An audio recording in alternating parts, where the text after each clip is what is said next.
জাতিসংঘ মহাসচিবের সফরকালে বাংলাদেশ সেনাবাহিনী কর্তৃক নিশ্চিত নিরাপত্তা প্রদানসহ সফর সংক্রান্ত আনুষঙ্গিক কার্যক্রম সুষ্ঠুভাবে সম্পন্ন করা হয়েছে। এছাড়াও সেনাবাহিনীর সার্বিক তত্ত্বাবধানে প্রায় লক্ষাধিক রোহিঙ্গার জন্য ইফতার প্রস্তুত ও সুষ্ঠুভাবে বন্টন করা হয়েছে, যা সকল মহলে ব্যাপকভাবে সমাদৃত ও প্রশংসিত হয়েছে। পহেলা বৈশাখ সুষ্ঠুভাবে উদযাপনের লক্ষ্যে বাংলাদেশ সেনাবাহিনী ঢাকাসহ সারা দেশে সর্বোচ্চ নিরাপত্তা ব্যবস্থা গ্রহণ করে, যার ফলশ্রুতিতে দুই একটি বিচ্ছিন্ন ঘটনা ছাড়া সারা দেশের সকল স্তরের জনসাধারণ আনন্দঘন পরিবেশের মধ্য দিয়ে পহেলা বৈশাখ 1432 উদযাপন করতে সক্ষম হয়।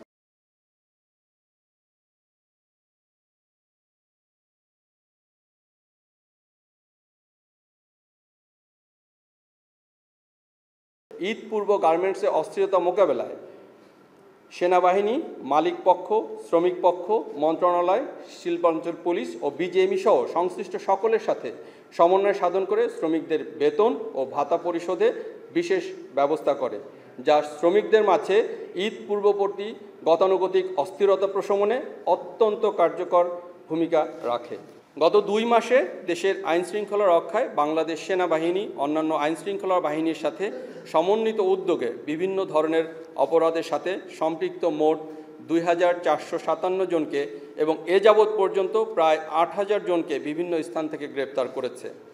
যাদের মাঝে কিশোর গ্যাং, তালিকাভুক্ত অপরাধী, মাদক ব্যবসায়ী, অপহরণকারী, চোরাচালানকারী, প্রতারক ও দালাল চক্র, চাঁদাবাজ, ডাকাত, ছিনতাইকারী ইত্যাদি উল্লেখযোগ্য।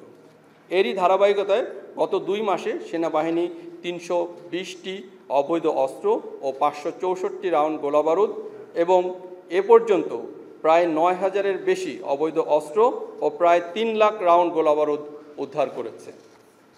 আইনশৃঙ্খলা রক্ষার পাশাপাশি বৈষম্য বিরোধী ছাত্র আন্দোলনের বিভিন্ন সময়ে যারা আহত হয়েছেন তাদের সুচিকিৎসার জন্য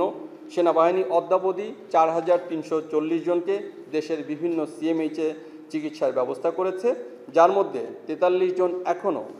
বিভিন্ন সিএমএইচের চিকিৎসাধীন রয়েছেন। শিল্পাঞ্চল ছাড়াও সেনাবাহিনী বিগত 2 মাসে 232টি বিভিন্ন ধরনের বিশৃঙ্খল পরিস্থিতি নিয়ন্ত্রণ করেছে, যার মধ্যে শিক্ষা প্রতিষ্ঠান সংক্রান্ত ঘটনা ছিল 37টি, সরকারি অফিস সংক্রান্ত 24টি, রাজনৈতিক কন্দল 76টি এবং অন্যান্য বিভিন্ন ধরনের ঘটনা ছিল 95টি।